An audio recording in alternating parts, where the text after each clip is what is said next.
The wind, a whisper of ancient trees and forgotten secrets, stirred the leaves of the unnamed planet. Qui-Gon Jinn stood, not in the physical realm, but within a vivid, almost unbearable vision. He witnessed the Force in its rawest, most terrifying form, a swirling maelstrom where light and dark clashed, not in a grand cosmic ballet, but in a chaotic, consuming struggle. What he saw there would forever redefine his understanding of balance, pulling him away from the rigid dogma of the Jedi Order and toward a truth far more profound. For Qui-Gon, the Force was not merely a dichotomy to be conquered. His wisdom centered on a radical awareness that true balance wasn't about the annihilation of the dark, but about its acknowledgement. It was about seeing the shadow, understanding its allure and its destructive potential, and then, with unwavering resolve, choosing the light. He understood that to deny the existence of darkness, whether in the galaxy or within oneself, was to leave oneself vulnerable and incomplete. It was a choice, a conscious act of will, to walk the path of compassion and selflessness, even as the cold embrace of selfishness beckoned. His harrowing vision on that unnamed world cemented this understanding. There, he experienced the dark side not as a necessary counterpoint to the light, but as a corrosive, corrupting force. It devoured, twisted, and consumed. It could never create balance. It could only dismantle it. This wasn't a philosophical musing for Qui-Gon. It was a visceral truth. The dark side offered power, yes, but at the cost of harmony, at the expense of all that truly sustains life and growth. It was a cancer, not a counterbalance. Yet, Qui-Gon was equally perceptive about the failings of his own Jedi Order.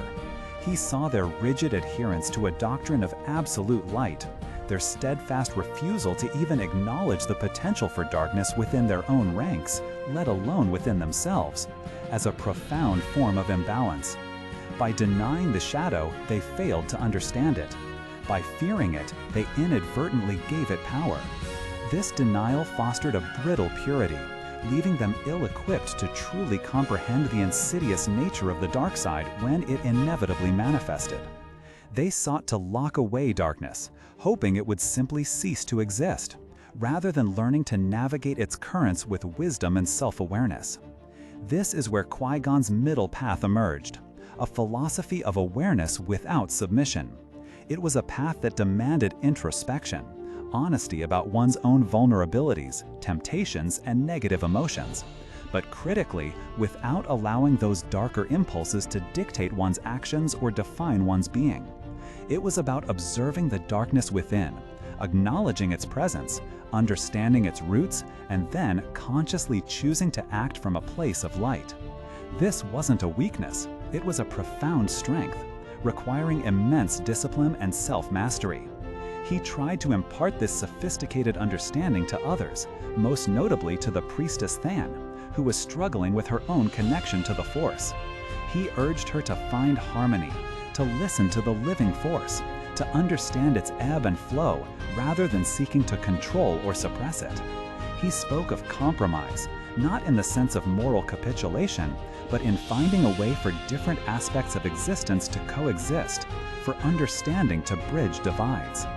He sought a harmony that embraced the full spectrum of the Force, not by blending light and dark into a murky gray, but by acknowledging both and deliberately elevating the light. Qui-Gon Jinn was, in many ways, a Jedi out of time. His views on the Force were not just unconventional, they were radical. He saw beyond the simplistic dualities, recognizing the complex interaction of existence, the need for individual responsibility in maintaining spiritual equilibrium.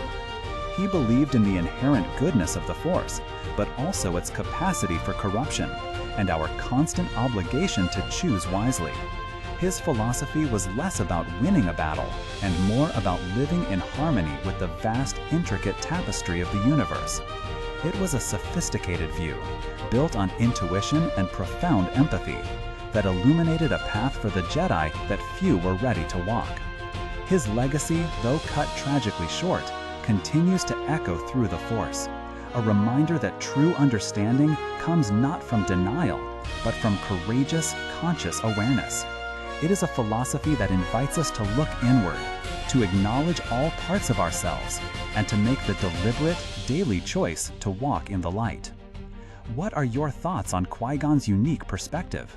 Do you believe his philosophy could have saved the Jedi Order from its eventual downfall? Share your insights in the comments below. We always appreciate hearing your perspective on these profound aspects of the Force.